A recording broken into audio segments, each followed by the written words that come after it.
دوسری گل میں ضرور کرنا چاہوں گا کسی علم ہے یا نہیں تواڈے علم ہونا چاہیے کہ شیعہ جڑا ہے شیعہ میں انہوں مسلمان نہیں گنتا میری گل سنو ناراضگی والی گل نہیں میں سامعین محترم تو آپ نے اس کا ویڈیو سنا یہ بندہ ہو کر نعوذ باللہ من ذالک نقل کفر نباشت کیسے ایک مذہبی وسیلہ بنا ہوا ہے اور شریعت کا ٹھیکیدار بن گیا کہ اس نے کہہ دیا میں شیعہ کو مسلمان ہی نہیں کہتا پہلے آپ نے تو مسلمان ہونے کی سند پیش کرو گفتار کے غازی بن تو گئے کردار کے غازی بن نہ سکے من اپنا پرانا پاپی ہے برسوں سے نمازی بن نہ سکا آپ الیکشن میں تو کھڑے ہو گئے ملک صاحب لیکن شاید آپ کو یہ نہیں پتا کہ اس پاکستان کی تاریخ کیا ہے سب افسوس کہ اس ملک میں جو حلال لوگ اپنے آپ کو نہ جانے کیا سمجھنے لگتے ہیں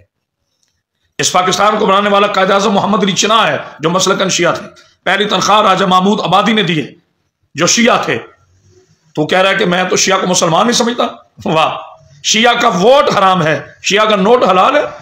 کیونکہ آپ کے جیب میں جو نوٹ ہے نا جس کے لیے ماشاءاللہ آپ اتنا بڑا الیکشن لڑ رہے ہیں اور تقدو کر رہے ہیں آپ کی جیب میں جو ووٹ ہے آپ کی جیب میں جو نوٹ ہے نا اس پہ قائد اعظم محمد علی جناح کی تصویر ہے اور قائد اعظم محمد علی جناح شیعہ مسلک سے تھے تو شیعہ کا نوٹ کیسے حلال ہو گیا ایسے لوگ ہوتے ہیں جو معاشرے میں ایک ایسی حیثیت رکھتے ہیں کہ جو اپنی تکفیر کی وجہ سے مسلمانوں کو لڑاتے ہیں ملاتے نہیں ہیں سائی وال کے ایک حلقہ پی پی کے اس ایم پی اے نے یہ جیسے کہ آپ نے سنا کہا کہ میں شیعہ کو مسلمان ہی نہیں کہتا تو کیا شیعہ نے حیدر قرار اس ملک کا اثاثہ اور ماشاءاللہ اتنی تعداد میں کیا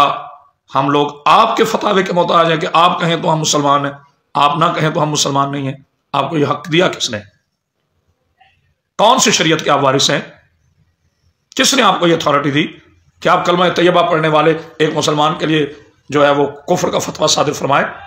کیا سیاستہ میں حدیث نہیں پڑھی میرے نبی پاک صلی اللہ علیہ وسلم کی کہ میرے سرکار فرماتے اگر تمہارے سامنے کوئی کلمہ طیبہ کا اقرار کرے تو اسے کبھی کافر نہ کہو آپ نے یہ بات کہہ کے ایک مسلک کا نہیں میرے رسول کا دل توڑا ہے میرے نبی پاک صلی اللہ علیہ وآلہ وسلم نے تو پتھر مارنے والوں کو بھی جواب میں پتھر نہیں مارا آپ کس نبی کے امتی ہیں اور آپ کیا کردار ادا کر رہے ہیں اس موضوع کا تعلق نون لیگ سے ہے ہم سیاستدان نہیں ہیں ہم سیاسی نہیں ہیں لیکن میں نون لیگ کے تمام لوگوں کو اور ان کے رہنماؤں کو لیڈروں کو یہ کہنا چاہتا ہوں کہ ایسے لوگوں کو نکیل ڈالیں یہ آپ کے لیے بھی نقصان دہ ہے کیونکہ شیعہ اس ملک میں 200-300 نہیں ہیں نہ ہم اس ملک میں کرایہ دار ہیں ہمارے اس ملک میں حصہ ہے پاکستان بناتے ہوئے شیعہ سنی دیوبندی اہل حدیث سب کا خون شامل ہے سب نے اس پاکستان کے لیے تقدو کی ہے اس وقت بھی کچھ جیسے لوگ تھے جنہوں نے کہہ دیا تھا کہ قائد اعظم کو معاذ اللہ کافر اعظم کہہ دیا اور پاکستان کو نعوذ باللہ کافرستان کہہ دیا یہ پاک دھرتی ہے یہ پاکستان ہے اس کو کوئی نجس سوچ خراب نہیں کر سکتی اس کا کوئی دشمن کامیاب نہیں ہو سکتا اندرونی ہو یا بیرونی ہو لہٰذا میاں نواز شریف صاحب شہباز شریف یا جتنے بھی نون لیگ کے لیڈر ہیں ایسے لوگوں کو نکیل ڈالیں تکفیری لوگوں کو اس لیے کہا جاتا ہے ایسے تکفیری لوگوں کو ٹکٹ نہ دیں جو عالم اسلام میں رکھنا پھیلائیں جو ملت اسلامیہ کو لڑانے کے لیے رول ادا کرتے ہیں خدا کی قسم خون کھول رہا ہے آپ نے کیسے اسٹیج پہ کھڑے ہو کے کہہ دیا میں شیعہ کو مسلمان نہیں سمجھتا آپ کے اپنے مومن ہونے کی کیا دلیل ہے آپ نے یہ جملہ کیسے کہہ دیا آپ کون ہیں کس شریعت کے نعوذ باللہ آپ مالک ہیں آپ تو کلمہ گو ہیں دیکھو آپ نے ہمیں کافر کہا اور میں پھر آپ کو بھائی کہہ رہا ہوں ہم بڑی صابر قوم ہیں ہم اس ملک میں فرقہ واریت نہیں چاہتے ہم مذہب کے راستے سے اقتدار نہیں چاہتے جس دن اس مسلم معاشرے کو میں اکثر کہا کرتا ہوں کرسی اور آیت الکرسی کا فرق پتہ چل گیا اس دن کوئی ابو جہل ایوان میں نہیں آئے گا کرسی ختم ہو جانی ہے اور کرسی فرعون کے پاس بھی تھی کرسی نمرود کے پاس بھی تھی یہی کرسی یزید کے پاس بھی آئی اس یزید نے امام حسین علیہ السلام کے خلاف لشکر کشی کی لیکن آج دیکھ لو نہ اس کے تیر رہے نہ تلواریں نہیں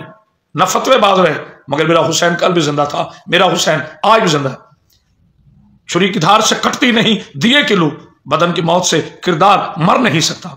اس پاکستان میں شیعوں کا لہو شامل ہے اس پاکستان میں شیعوں کا مال شامل ہے آپ نے کیسے کہہ دیا الیکشن اور ہے سلیکشن اور ہے